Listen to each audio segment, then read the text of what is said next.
நேற்றும் இன்றும் என்றும் தங்கள் இசை ராஜாங்கத்தின் ஆட்சிதான் என்றும் முதல்வர் சொல்லியிருக்கிறார். அன்புமிக்க ரசிக பெருமக்களே, மீடியாவை சேர்ந்த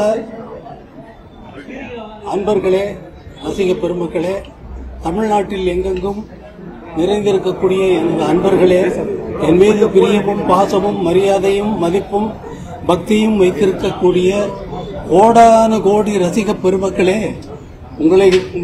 நீங்கள் சொல்லுகின்ற பிறந்த நாள் வாழ்த்துக்களை நான் ஏற்றுக்கொண்டு உங்களுக்கு நன்றி சொல்லுகிறேன்.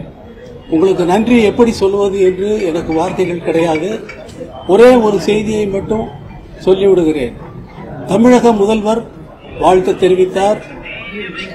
அதைத் தொடர்ந்து முக்கியமான பிரபலங்கள் மீடியாக்கள் மூலமாகவும் எனது வாட்ஸ்அப்பின் மூலமாகவும் பிறந்தநாள் வாழ்த்து செய்திகளை அனுப்பிக் கொண்டே இருக்கிறார்கள். கோடானு கோடி ரசிக பெருமக்களும் அனுப்பிக் கொண்டே இருக்கிறார்கள். இந்தியாவின் உதவி வைஸ் பிரசிடென்ட் அவர்கள் வாழ்த்து தெரிவித்து போனில் என்னை அழைத்து வாழ்த்து தெரிவித்தார். அமித்ஷா அவர்கள் வாழ்த்து தெரிவித்திருக்கிறார். இன்னும் நிறைய முக்கியஸ்தர்கள் வாழ்த்து தெரிவித்திருக்கிறார்கள் பிறந்த நாள் வாழ்த்துக்காக. இந்த பிறந்த நாள் வாழ்த்திலே, இந்த பிறந்த நாள் அன்று உங்களுக்கு ஒரு இனிய செய்தியை நான் அறிவிக்க இருக்கிறேன். அது என்னவென்றால், வருகின்ற ஆகஸ்ட் 2ஆம் தேதி நான் லண்டனில் இசையமைத்த அந்த இசை நிகழ்ச்சியை அதே ஆர்கெஸ்ட்ரா, லண்டன் ராயல் பிலமானிக் ஆர்கெஸ்ட்ராவே இங்கே வந்து தமிழக மக்களுக்கு, என்னுடைய மக்களுக்கு, என்னுடைய நாட்டு மக்களுக்கு அவர்கள் முன்னால் இசைக்கப் போகிறேன் என்ற நல்ல செய்தியை தெரிவித்துக் கொள்கிறேன். அதற்கு முதல்வர் அவர்கள் தெரிவித்த வாழ்த்து செய்தியை இங்கே படிக்கிறேன். நாட்டுப்புற இசை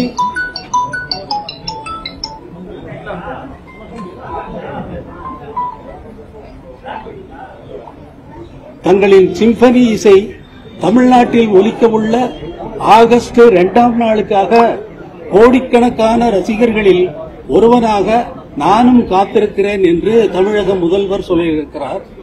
நேற்றும் இன்றும் என்றும் தங்கள் இசை ராஜாங்கத்தின் ஆட்சிதான் என்றும் முதல்வர் சொல்லியிருக்கிறார். இந்த இனிய நிகழ்ச்சியை, இனிய செய்தியை தமிழக மக்களுக்கு அல்ல, உலகமெங்கும் இருக்கக்கூடிய தமிழக மக்களுக்கும் என்னுடைய ரசிக பெருமக்களுக்கும் மிகவும் மகிழ்ச்சியாக நீங்கள் கேட்க வேண்டும். நீங்கள் கேட்டால்தான் அதனுடைய பயன். நான் எதுக்கு சும்மா போய் அவங்களுக்கு நான் மட்டும் பேர் எடுக்கணும்னு அவங்கள வாசிக்க வச்சா சரியா போகுமா? போகாது. என்னுடைய மக்கள் கேட்க வேண்டும். என்னுடைய மக்களுக்கு இந்த இசையெல்லாம் இப்படி இருக்கிறது என்று நான் அறிவிக்க வேண்டும். அவர்களை மேம்படுத்த வேண்டும்.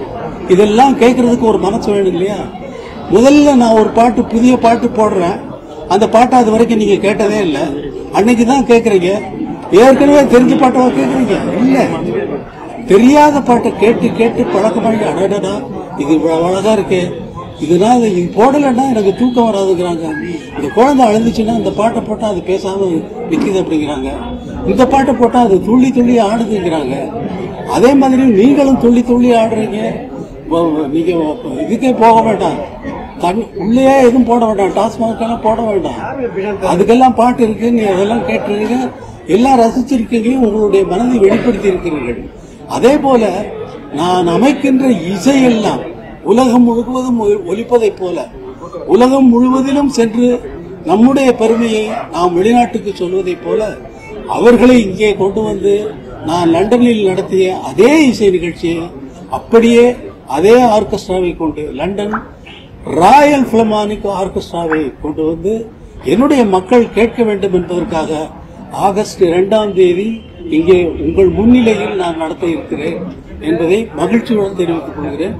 இது உலகமெல்லாம் பரவட்டும். தமிழக அரசுடைய முயற்சி எப்படி பாக்குறீங்க? தமிழக அரசுடைய நான் அறிவிக்க வேண்டியது அறிவிச்சேன். அதோட முடிச்சு நீங்க அதுல ஒரு கேள்வி கேட்டு இதை எப்படி நான் பார்க்கணும்? அப்படி கேட்டா கோபம் வரும். இப்படி நான் கேட்டேன்னா வந்து அவர் எப்பவும் அப்படிதான் பேசுவார் அப்படின்னு நீங்க கேட்ட கேள்வி, இதை நீங்க எப்படி பாக்குறீங்க, எப்படி பார்க்கணும் அப்படின்னு நான் கேட்டேன்னா அவர் கோபமா பேசுறாரு. எதுக்கு இது? நல்ல செய்தியை சொல்லியிருக்கேன், சந்தோஷமா போகல.